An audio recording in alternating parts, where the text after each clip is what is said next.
Hey everyone, welcome to Mr. U's Reviews. Today I'm reviewing Zack Snyder's Justice League. This is a recut version of 2017's film Justice League through the vision of Zack Snyder after Snyder had to leave that original production due to personal reasons. And since the release of that original film, fans have been wanting to see Zack Snyder's version of it. What would his cut of the film look like? And it got released on HBO Max. It follows the Justice League, of course, Batman, Wonder Woman, Superman, Cyborg, Flash, Aquaman, that whole team, and they have to come together to face a common threat. First of all, I've got to mention that it was awesome seeing this cast come together again. They have such great chemistry and camaraderie, which is a very important piece of a team-up film. Whether it be, having to fight together against, the common threat, or just having a little bit of a comedic banter with one another. Each actor plays their role with actual care, and you like seeing all these different types of characters, not just through their different powers, but through their different personalities. And they all worked well with one another. So it was just awesome seeing them together again. And of course, one of the biggest differences from this cut of the film to the 2017 theatrical version is Zack Snyder's directing. And from the first few minutes of this cut, you understand that this is Zack Snyder's vision, this is his style, because he's such a spectacular visual director. You could show me like a still from one of his earlier films, or just films before Justice League, and I would understand that this is his film, because his style and how his films look visually are like a trademark of his, and it's something that I'm always excited to see in his films, because it just flows through all the films that he directed. And it only makes sense to make Justice League look and feel that same way, because Man of Steel and Batman v Superman, two films that were building up to this one, looked that same way as well. So it just makes sense to continue that visual style, then all of a sudden just change it and make it more, you could say, brighter, like they did in that theatrical version. And overall, I'm glad we got to see Snyder's vision really preserved here. Although he's credited for directing that 2017 version, it's obvious that his vision wasn't preserved. There might be a few scenes there, but overall, the way the storylines went, it was much different than what Snyder intended, and I'm so glad we got to see his version here with no limitations, just how he would have done the film. And overall, it was exciting to see.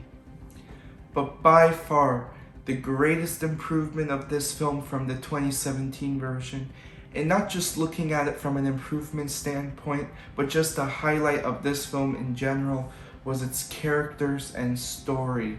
When you look at the characters, specifically Flash and Cyborg, they were very disappointing in the theatrical cut that we got to see in 2017, because they didn't build their characters at all. The only thing you kind of had to care for them was that they were just those characters, and they didn't really build them up at all. And especially Cyborg here is really improved. You get more of a backstory, you find reasons to care for him more. You see that he's done things that actually make him like a real good person. So just little things like that can already improve a character and a film as a whole. And I'm excited to see if they're gonna continue Cyborg in other films. I hope they do, because I think Ray Fisher was amazing in this role. And Ezra Miller as the Flash, I thought he was okay in the 2017 version. He was a little bit too much of a making jokes, kind of having those kind of comedic moments as he should, but they kind of overdid it in that 2017 version. And over here in Snyder, in the Snyder cut, they find a perfect blend of, when he should maybe be a little bit more charismatic, and when he should really just be this cool character with his powers and what he can do. And the thing about the story that really shines is they give every character of the Justice League a reason to be there. Without one of those characters, things would go horribly wrong potentially, and every character has something to do that only they can be the ones to do. So you get a sense that this team up was very necessary for them to try to achieve their goal. So that's something with the script that was improved and characters, and that's an aspect that significantly just improves it from the earlier version that we saw. Yet there are still some things that could have been improved with this film. One of them is the pacing, especially in the first hour. There were certain scenes in the first hour that were more drawn out than they needed to be. They could have either been kind of cut out or maybe trimmed a little bit at least, since there were still some important scenes, of course, but they didn't need to be drawn out. They could have kind of went faster, and this leads to the runtime of the film, which is 4 hours long. So it's a long film, guys, but I wouldn't cut out too much, even though it is that long. Maybe 20-30 minutes could have been cut out. They could have trimmed the fat a little bit, but I understand why it needs to be at least 3 hours or 3.5 hours maybe, because there were many characters that we hadn't met yet, such as Cyborg or the Flash, and they need to really be introduced and fleshed out in their first film here, because we haven't seen them in their solo films yet. Those haven't been released. So since this is the first time we're seeing them, they need to be given their proper introductions and really develop their personalities, which kind of leads back to what I said about how the story really helps the characters get their justice. Again, no pun intended, but so yeah, I wouldn't cut out too much from the runtime, but there could have been 20-30 minutes that could have been either shortened or cut out as a whole, especially with that first hour. But other than that, the film flows quite well. One more aspect that could have been improved in this film was the slow motion.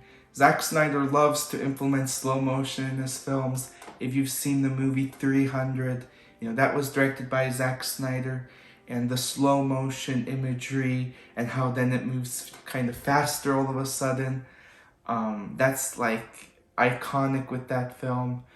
But he started implementing it into the rest of his films, and at times it really works well cinematically, but other times it feels like maybe like a trope.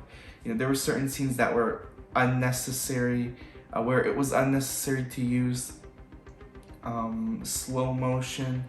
So that was something that, if I really had to look at the film, at times it kind of took me out of it instead of really just immersing me into the moment. But in the end, it is his vision, it's his version of the film.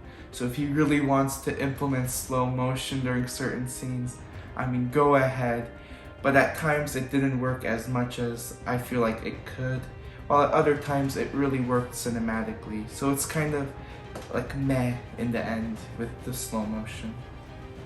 In the end, Zack Snyder's Justice League was an improvement from the 2017 theatrical version on virtually every aspect of filmmaking, whether it be the directing, the story, and the characters, especially Cyborg and the Flash, who we've really only seen as substantial characters in this film, and even the villain Steppenwolf, who was one of my least favorite parts of that original theatrical version. He's improved here as well. And just seeing the cast come together as their characters was delightful to see and really enjoyable. There were still certain aspects that could have been improved. Certain scenes could have been cut out to shorten the runtime just a little bit. Not too much, because certain scenes are necessary here and they flow well. But I think that would have helped the pacing with the first hour. And there were certain scenes where Zack Snyder didn't need to necessarily implement slow motion. It kind of took me out of the film.